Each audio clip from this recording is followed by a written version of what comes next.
جناب یاسین صاحب، جناب ابوبکر صاحب اور یو ابراہیم صاحب، عبدالعزیز صاحب اور شمس الدین صاحب، آپریٹر امام و خطیب جناب ریاض صاحب، اور یہاں پر موجود پروگرام میں تمام کے تمام مرد و خواتین، آج کے اس پروگرام اور اس موقع پر میں سب سے پہلے اللہ رب العالمین کا شکر بجا لاتا ہوں کہ اللہ کے احسان سے، اللہ کے فضل سے آپ لوگوں کے بیچ مجھے کچھ کہنے اور کچھ سننے کا اللہ تبارک و تعالیٰ نے مجھے موقع دیا۔ مجھے آپ کے سامنے اس موقع سے، اس مناسبت سے دو باتیں کہنی ہیں۔ سب سے پہلی بات جنگ آزادی کے تعلق سے چند ایک بات کہنے کا مجھے حکم ہوا، اور دوسری بات یہ ہے کہ یہاں پر جو بچے 10th اور PU کے جن کے اعزاز میں یا جن کے سمان میں انہیں ایک پروگرام کے ذریعے سے سمان اور سمانت کیا جا رہا ہے، اس کے تعلق سے کچھ باتیں کہہ کر میں اپنی بات کو میں ختم کروں گا۔ سب سے پہلے میں آپ تمام کو 15 اگست ہمارے ملک کی آزادی کی بہت بہت بدھائی میں آپ تمام کو اپنی طرف سے دیتا ہوں، جن کی گہرائی سے ہر ہندوستانی کو میں پیش کرتا ہوں۔ میرے بھائیوں، یہ ہمارا ملک ہندوستان جو ایک پیارا ملک ہے، جہاں پر انیکتا میں ایکتا ہے، جہاں پر جمہوری نظام، جہاں ہندو، مسلم، سکھ، عیسائی جو سب ایک دوسروں کے ساتھ بڑے پیار محبت کے ساتھ اس ملک کے اندر زندگی گزارتے ہیں۔ یہ ملک ہمارا انگریزوں کے قید و قبضے میں چلا گیا تھا، یہ ملک ہمارا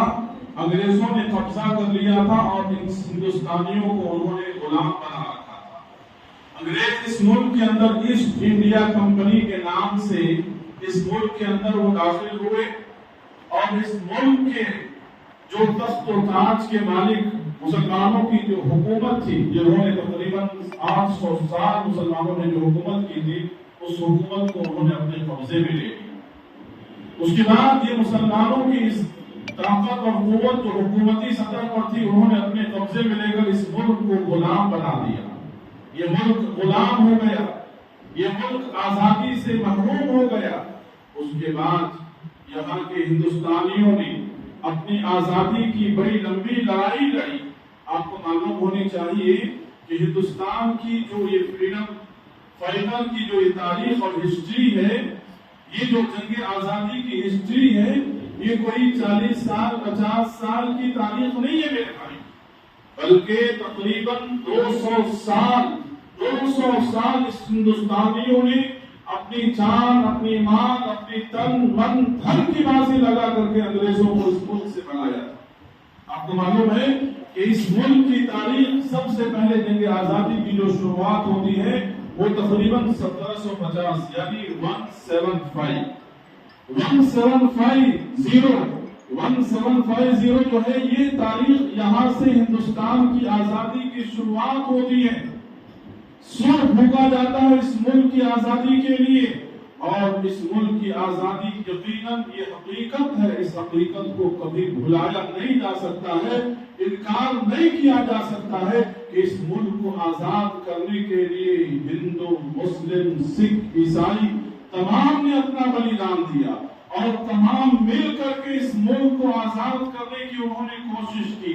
محنتیں کی، اور بڑی قربانیاں انہوں نے دی، جس قربانیوں کا تذکرہ کرتے ہوئے انسان کانپ جاتا ہے کہ آج اس ملک کے اندر ہم اور آپ اتنی امن اور شانتی کے ساتھ زندگی گزار رہے ہیں، یہ ہمارے پرکھوں نے قربانیاں دی ہیں، ہمارے اسلاف نے قربانیاں دی ہیں۔ اتنی قربانی کے بعد آج ہم اس ملک کے اندر بڑے شان اور فخر سے اپنے آپ کو ہم کہتے ہیں کہ ہم ہندوستانی ہیں۔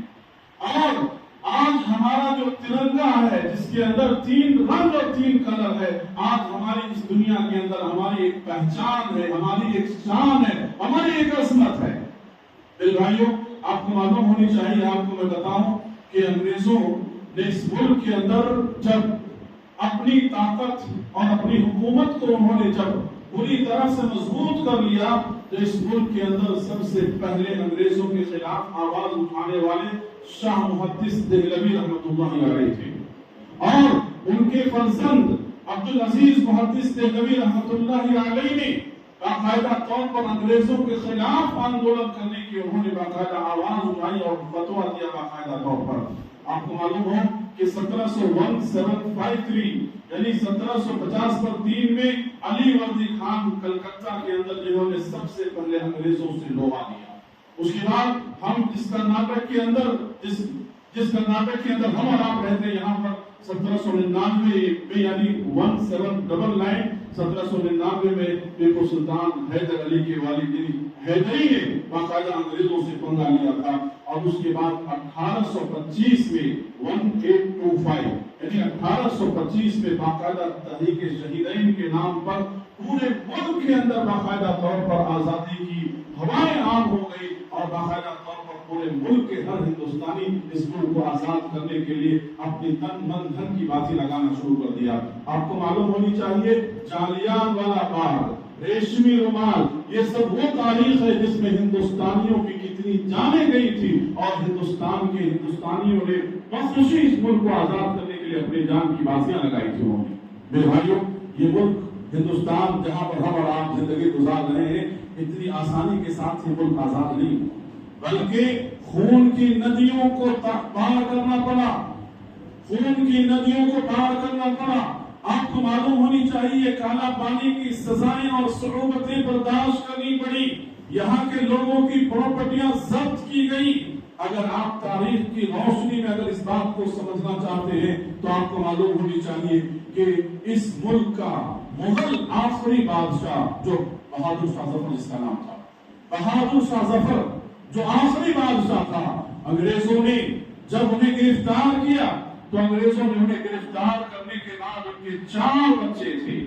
اور 4 ان کے بچوں کو انگریزوں نے ان کی نظروں کے سامنے ذبح کر دیا, ان کو قتل کر دیا اور باقاعدہ طور پر انہیں رنگولیان کے قید خانے میں انہیں بند کر دیا. اسی وقت بہادر شاہ ظفر نے یہ بات کہا تھا, لگتا نہیں ہے جی میرا اجڑے دیار میں, لگتا نہیں ہے جی میرا اجڑے دیار میں, کہ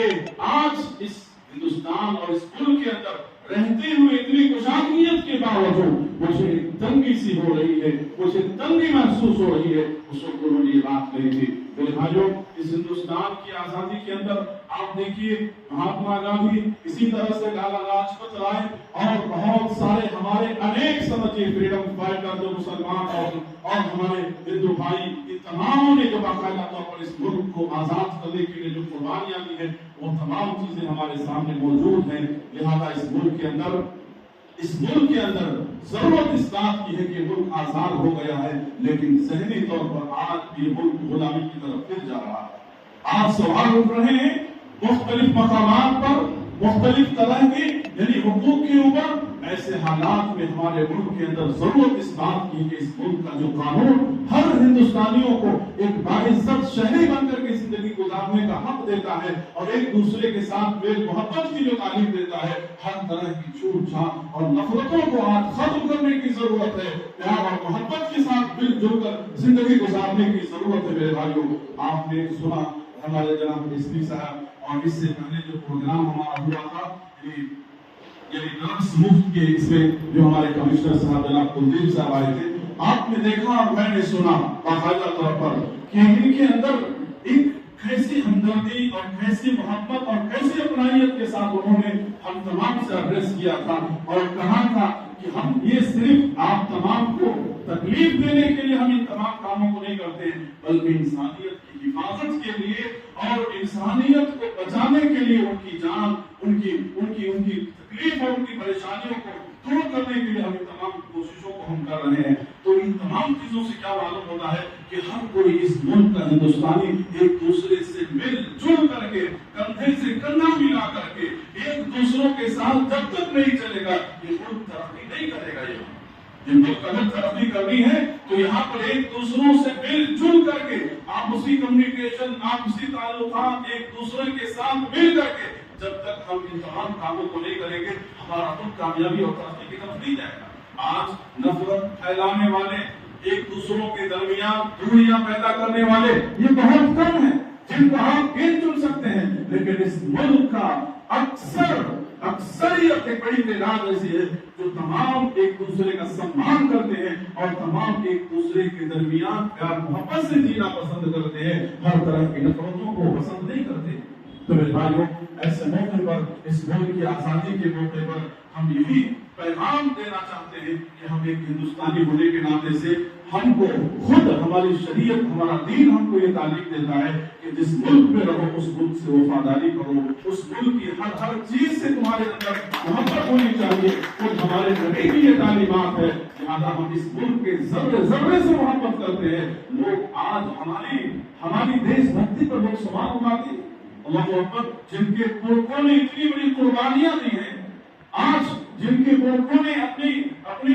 خون کے نذرانے پیش کیے ہیں، آج ان کے درمیان سمجھے اس طرح کی نفرت کی باتیں کی جاتی ہے۔ آپ کو معلوم ہونی چاہیے کہ ہمارے نبی، آخری نبی محمد صلی اللہ علیہ وسلم، جب آپ مکہ چھوڑ کر کے ہجرت کر رہے تھے مدینے کی طرف، آپ ہونے والے تھے، وہ آپ کا ماتم بھومی تھا، آپ کا پیدائشی مقام تھا۔ آپ صلی اللہ علیہ وسلم جب نکل رہے تھے، آپ کو بہت دکھ تھا، بہت تکلیف تھا۔ آپ نے مکے کو خطاب کر کے سامنے آپ نے کہا تھا، اے مکہ، مجھے تم سے بڑی محبت ہے، لیکن میں